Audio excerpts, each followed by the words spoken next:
اس آیت کے اندر 8 چیزوں کو گنوایا گیا ہے جس سے انسان کی فطری محبت ہوتی ہے۔ قل ان کان آباؤکم، تمہارے ماں باپ، ہر بندہ اپنے ماں باپ سے پیار کرتا ہے۔ وابناؤکم، تمہارے بیٹے بیٹیاں، ہر والدین اپنے بال بچے سے پیار کرتا ہے۔ واخوانکم، اور تمہارے بھائی بہن۔ وازواجکم، تمہاری بیویاں۔ وعشیرتکم، تمہارا قبیلہ۔ واموال اقترفتموها، اور تمہارا وہ مال جس کو تم نے کما کر جمع کیا ہو۔ ایک باپ کا ملا ہوتا ہے تو اس پہ بندے کو اتنی فکر نہیں ہوتی، لیکن قرآن نے یہاں مہر لگا دی، واموال اقترفتموها، اور وہ مال جو تم نے جمع کیا ہو کما کر۔ پھر فرمایا وتجارۃ تخشون کسادها، اور وہ مال تجارت جس پر تمہیں کساد بازاری کا ڈر لگا رہتا ہو۔ پھر فرمایا ومساکن ترضونها، اور وہ پسندیدہ وہ تمہارے گھر، وہ بنگلے، وہ پلاٹ۔ یہ 8 چیزیں گنوا دی گئی کہ ماں باپ، تمہارے بیٹے بیٹیاں، تمہارے بھائی بہن، تمہاری بیوی، اور تمہارا قبیلہ، کنبہ، پورا خاندان، اور تمہارا مال، اور تمہاری وہ تجارت جس پہ تمہیں کاساد بازاری کا ڈر لگا رہتا ہو، اور تمہارے پسندیدہ بنگلے۔ اگر یہ 8 چیزیں اللہ اور اللہ کے رسول اور جہاد فی سبیل اللہ سے زیادہ تمہیں محبوب ہیں، پیاری ہیں، تو پھر اللہ نے کیا فرمایا؟ فتربصوا، پھر اللہ کے عذاب کا انتظار کرو۔ ان اللہ لا یہدی القوم الفاسقین، اللہ فاسق قوم کو ہدایت نہیں دیتا۔ یعنی 8 چیزوں کی جو محبت ہے انسان کی فطرت میں ڈال دی گئی ہے، بندہ اس سے محبت کرتا ہی ہے۔ اگر ایک ماں سے کہا جائے کہ تم اپنے بچے سے محبت نہ کرو تو یہ ماں سے ہو نہیں سکتا، یہ انسان کی فطرت میں ڈال دیا گیا۔ اگر میں اور آپ چاہتے ہیں کہ ہم کامیاب ہو جائیں تو ان 8 چیزوں کو ایک پلڑے میں رکھ دیں اور رسول اللہ کا پیار ایک پلڑے میں رکھ دیں۔ یعنی سب سے بھاری پلڑا اگر ہونا چاہیے تو وہ حضور کی محبت والا ہونا چاہیے۔ یعنی بندہ اس وقت تک کامل مومن نہیں ہو سکتا ہے جب تک وہ اپنے جان سے بڑھ کر حضور سے پیار نہ کرے، حضور کو عزیز نہ سمجھے، نبی سے یعنی اپنی آل سے، اپنی اولاد سے، اپنے مال سے زیادہ حضور سے محبت کرنے والا ہو، تب بندہ مومن بنتا ہے۔ عمر رضی اللہ تعالی عنہ فرماتے ہیں لا یؤمن احدکم حتی اکون احب الیہ من والدہ وولدہ والناس اجمعین، کہ تم میں سے کوئی شخص اس وقت تک کامل مومن نہیں ہو سکتا ہے جب تک وہ اپنے ماں باپ سے بڑھ کر، اپنی جان سے بڑھ کر حضور سے محبت نہ کر لے۔ میرے بھائی، ہم آپ تو انسان ہیں، ہمارے سینے میں دھڑکتا ہوا دل رکھا گیا ہے، تو ہم کیوں نہ حضور سے محبت کریں؟ اور دنیا میں کوئی بندہ ایسا نہیں ہے کہ اس کے سینے میں دل ہو اور دل میں کوئی دلبر نہ ہو۔ دل میں کسی کی محبت ضرور ہوتی ہے۔ اس دل میں جب اللہ نے یہ دل بنایا ہے تو یہ دل میں کسی نہ کسی کی محبت ضرور بستی ہے۔ تو ایسا کیوں نہ ہو کہ ہم اس دل میں جناب محمد رسول اللہ صلی اللہ علیہ وسلم کے پیار کو ڈالیں، ان کے عادات کو ڈالیں، ان کے طور طریق کو اپنے اندر راسخ کرنے والے بنیں۔ میں آپ تو انسان ہیں میرے بھائی۔ یعلا بن مرہ رضی اللہ تعالیٰ عنہ کی کہانی سنیے۔ وہ فرماتے ہیں کہ ہم ایک غزوے سے واپس آ رہے تھے تو حضور علیہ السلام راستے میں ایک درخت کے نیچے آرام فرمانے لگے، اور میری ڈیوٹی یہ لگائی گئی کہ میں ننگی تلوار لے کر حضور کا پہرا دوں، حضور کی دیکھ بھال کروں۔ وہ فرماتے ہیں کہ سارے لوگ سو گئے، حضور بھی استراحت فرمانے لگے، میں اکیلا حضور کا پہرا دے رہا تھا۔ میں کیا منظر دیکھتا ہوں کہ ایک درخت جو ہے دور صحرا میں ہے، وہ اچانک ہلنے لگتا ہے۔ ایک درخت دور صحرا میں ہے، وہ اچانک ہلنے لگتا ہے، جنبش کرنے لگتا ہے، پھر وہ درخت جڑ سمیت اکھڑتا ہے اور چلتا ہوا میرے قریب آتا ہے اور میرے برابر میں آ کے کھڑا ہو جاتا ہے۔ میں پریشان ہو جاتا ہوں، لیکن کوئی بندہ میرے نزدیک نہیں تھا کہ میں اس کو یہ منظر بیان کر سکوں۔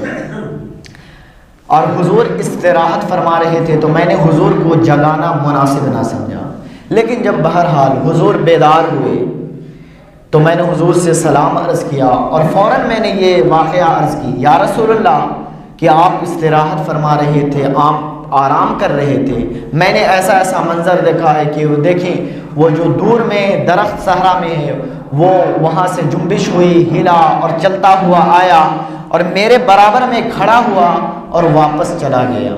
تو حضور علیہ السلام نے جب یہ بات سنی تو حضور کے چہرے پہ حیرت نہیں ہوئی، استعجاب کا عالم نہیں آیا، بلکہ میرے حضور نے کیا فرمایا، یعلا بن مرہ کہ وہ درخت اللہ سے اذن مانگا کہ تیرا محبوب قریب آیا ہے، میں اس کو سلام نہ کراؤں، تیرا محبوب قریب آیا ہے میں اس کو سلام نہ کراؤں، تو اللہ نے فَأَذِنَ لَهَا اس کو اذن دے دیا، اس کو حکم دیا کہ جا اپنے محبوب کو سلام کرا۔ تو وہ درخت حضور کو سلامی کے لیے چل کر آیا ہے، تو وہ درخت حضور سے پیار کرتا ہے، پتھر یعنی حضور کے نام کا کلمہ پڑھتا ہے، حضور سے محبت کرتا ہے، یعنی ساری کائنات کا ذرہ ذرہ میرے حضور کی نغمہ سرائی کرتا ہے، حضور کے قصیدے پڑھتا ہے، ساری کائنات کے ذرے کے دل میں میرے حضور کی دھڑکتی ہوئی محبت رکھی گئی ہے، ساری کائنات میرے حضور سے محبت کرتی ہے۔ ایک حدیث ہے مسند امام احمد میں کہ حضور علیہ السلام کے گھر میں ایک پرندہ تھا، حضور علیہ السلام جب گھر سے باہر تشریف لے جاتے تو وہ پرندہ بے چین ہو جاتا تھا، ایک کونے میں ٹک کے نہیں بیٹھتا تھا، کبھی چھت پہ جاتا، کبھی نیچے آتا، کبھی دائیں کبھی بائیں، اضطراب کی کیفیت ہوتی، بے چینی کے عالم میں پرندہ رہتا۔